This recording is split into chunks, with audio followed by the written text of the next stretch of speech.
começar fazendo algumas provocações aqui, a gente voltando a coisas que nós já fizemos. Então, eu vi muita coisa aqui falando do que está garantido, do que não está e tal. Na realidade, essa coisa da franquia está muito associado ao padrão de consumo. E é bom a gente trazer para o terreno dessa verdade. É claro que a gente tem um problema anterior. Para chegar numa casa, Garibaldi, eu preciso de uma estrada, de uma rua e de um caminho. Ainda que a estrada seja esburacada, ainda que o caminho seja estreito, ainda que a rua seja completamente de difícil acesso. Mas a única forma de chegar para levar o leite, o pão, o médico, sei lá o que, ou para sair de lá, é esse caminho. Esse caminho aqui é o que a gente batiza de banda larga. Ou esse caminho é o que a gente batiza, um jargão de linguagem no setor, que chama de última milha. Precisa chegar alguma coisa nessa casa.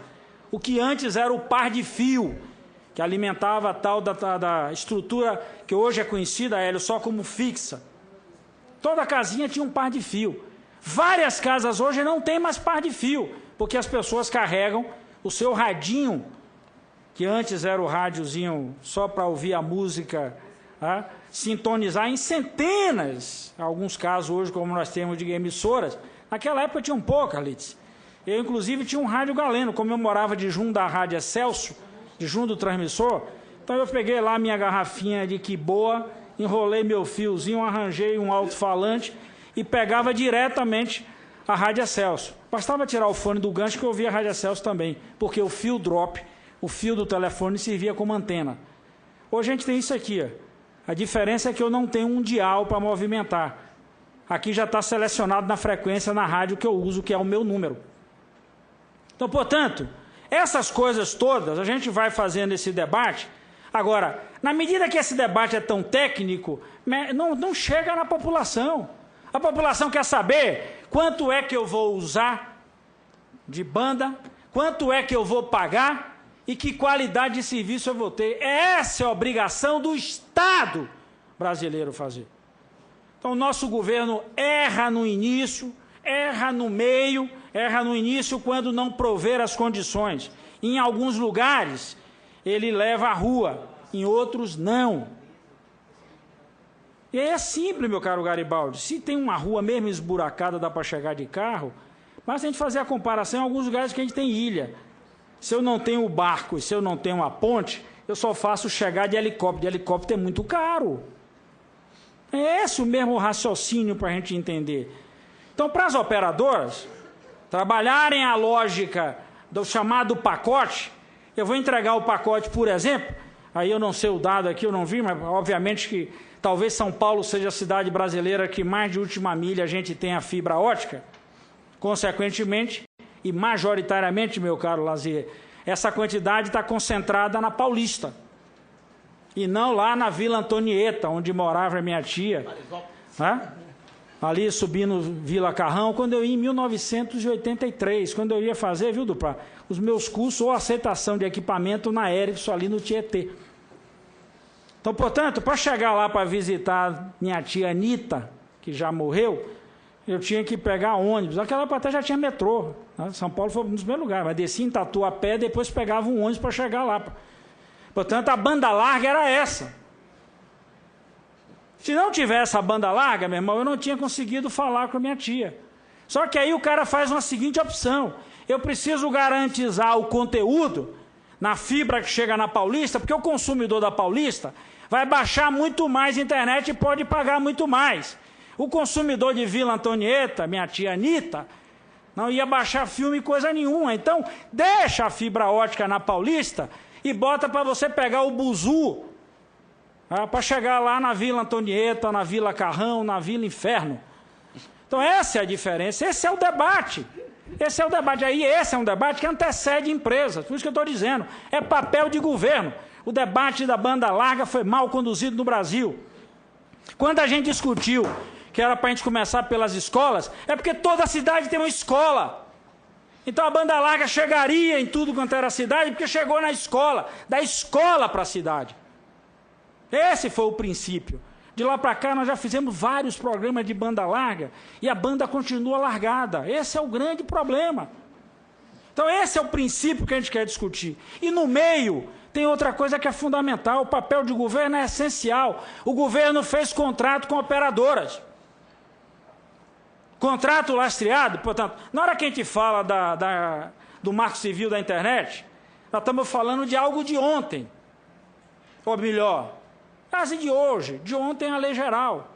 Mas na lei geral, no artigo 127 da Lei Geral de Telecomunicações, já estava assegurado, olha lá, o que é que ele diz? Ele disciplina a exploração do serviço em regime privado, que terá por objetivo viabilizar o cumprimento das leis. Está escrita essa jossa.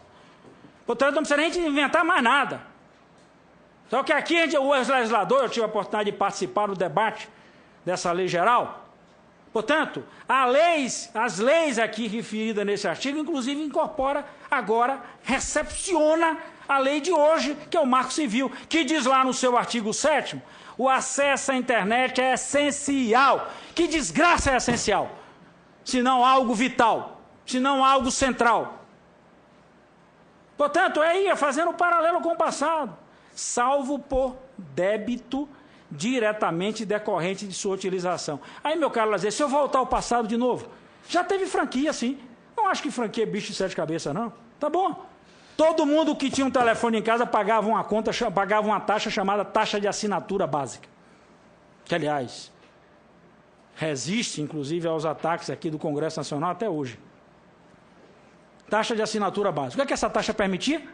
90, né? Ou, como a gente chamava na época lá, os impulsos. O sujeito tinha 90. Estourou aquela quantidade e todo mundo ficava contando. Ô, menino, fala de pouco, que é para não gastar os 90.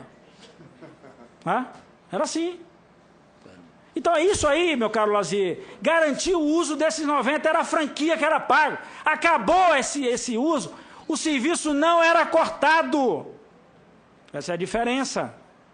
Volto a dizer, o serviço é cortado hoje, porque se eu puder, Lazier, lhe entregar 2 mega e guardar os outros 18 desse 20 para entregar na Paulista, é muito mais negócio.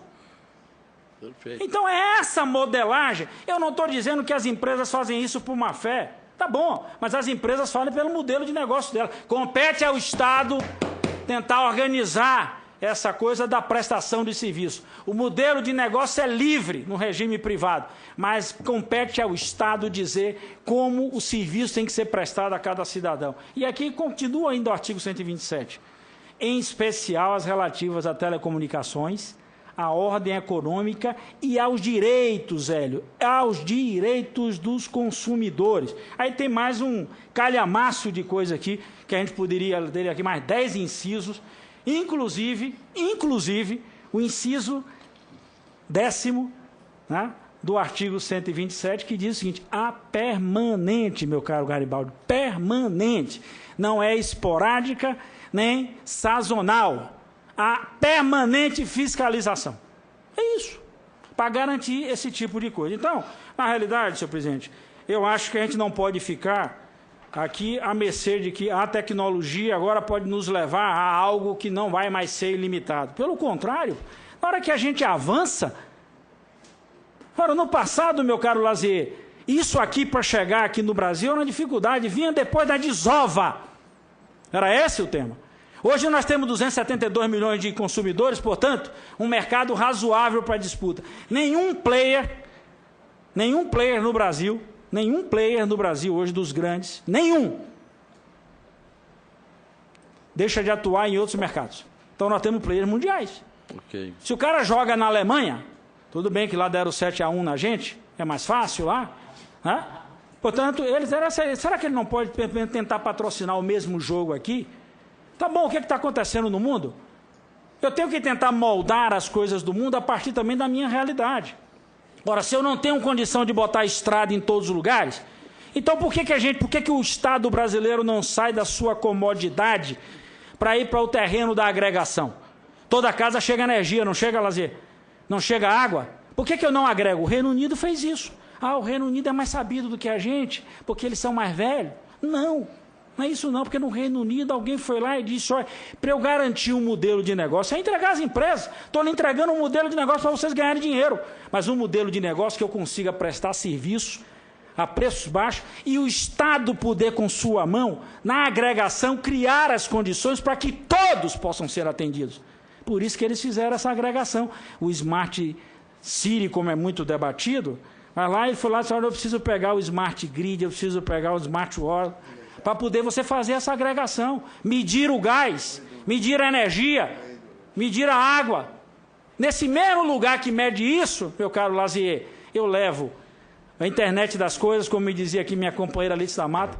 Hoje as pessoas usam esse esquema em casa, a internet em casa, Lazier, para trabalhar, para estudar. Portanto, é ferramenta. Então, na realidade, esse negócio é que é importante a gente trabalhar. Então, o que é que nós vamos fazer?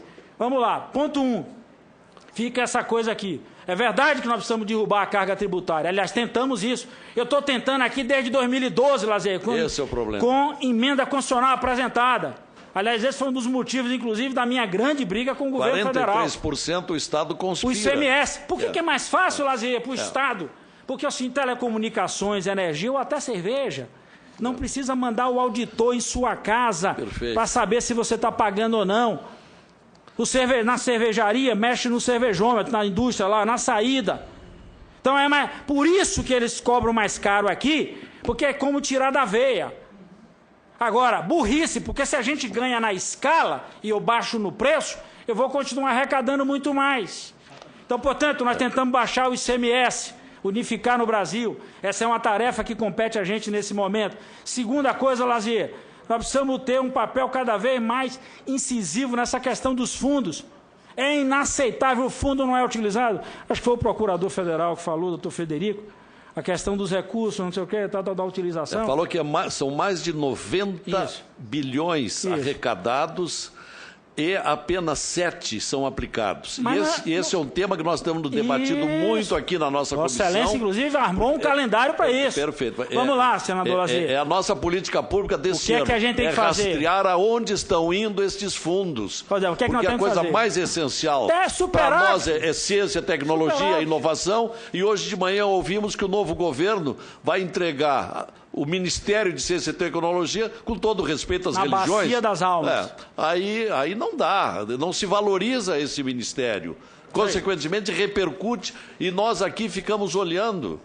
Vamos lá. Então, Vossa Excelência tocou no ponto fundamental. O governo sacrifica a população exatamente nos serviços essenciais. Hoje, a internet é serviço essencial. O povo precisa disso para o seu desenvolvimento. E aí o Estado nos impõe 43% de imposto. Não Portanto, o negócio Isso do fundo, conspirar contra o vamos pegar aqui a própria lei. O governo diz que não aplica o fundo porque a Lei Geral de Telecomunicações, quando trata da questão da criação do fundo ou a lei do fundo... Pois bem, o que é que a gente fez aqui no Senado, senador Lazier? Nós já aprovamos diversas matérias sobre isso. A lei, na minha opinião, inclusive, a lei do Marco Civil superou esse problema. Volto a dizer, o artigo 7º da lei do Marco Civil diz que a internet é essencial. Se é essencial, eu posso cumprir a Constituição, usar a lei dos fundos e pegar do FUST e botar na essencial. Porque ele diz o seguinte, que o FUST era só para universalização. Ora, o essencial para isso não é fundamental. Como sempre, muito bom o seu pronunciamento. Deixa eu só concluir aqui minhas propostas. Que aí eu acho que era importante a gente ter claro, meu caro... Só queria saber, a senadora Lides também vai querer intervir? Não. Meu caro presidente... Só depois da sua conclusão, eu queria pedir, senador Walter Pinheiro, depois uma sucinta avaliação do professor Demi Guetzko, que veio de São Paulo especialmente para essa audiência, porque ele é do conselho, aliás, do comitê gestor da internet no Brasil. Já que não podemos ouvir todos de novo, eu quero depois uma síntese do professor Demi. Conclua, senador Walter. Então, eu acho que o grande problema nosso é esse. Nós estamos com um problema do governo que é no início, que eu já citei aqui, ou seja, no alfa, né? E vamos para o ômega, para depois chegar no middleware, que é no meio de caminho, na linguagem do setor. Portanto, algo que liga essas duas pontas. Na ponta, meu caro Lazier, o governo tem que cuidar disso. Como é que a gente, no contrato, na renovação do contrato das empresas, como é que eu encaixo um conjunto de serviços? Eu não estou querendo que as empresas façam caridade. Caridade na Bahia é com Irmã Dulce, não é com empresa. Mas é preciso, inclusive, que o governo diga claramente o que é que ele quer de serviço.